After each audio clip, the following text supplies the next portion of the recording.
কোনো লাভ নাই, রোজা রাখিয়া কোনো লাভ নাই। আমি আল্লাহ এত অন্যায় করার পরে দুনিয়াতে কিছু বলি নাই। আমার মোহাব্বত বাদ দিয়া আলেম ওলামাদের গালাগালি করত, নিজেও পর্দা করত না, যারা পর্দা করত তাদের গালাগালি করত।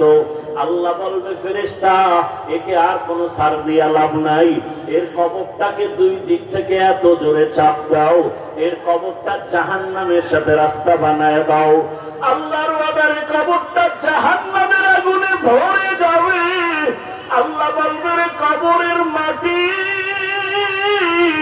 এই গুনাহগার নাফরমানে জোরে জোরে চাপ দাও। এত জোরে চাপ দিবে, বেঈমান নাফরমান বেনামাজি এক পাথরের হাড় আর এক পাথরের সাথে ঢুকে যাবে, আর সাপে আঘাত করা শুরু করবে। ওরে কারো কবরে 99টা সাপ, কারো কবরে 70টা সাপ আসবে। ও আমার কলিজার যুবক বাবারা, ও বৃদ্ধ বাবাজিরা, ও পর্দার আড়ালের মা বোনেরা, একটু আগে আপনারা নিজেরাই স্বীকার করলেন আপনার আল্লাহ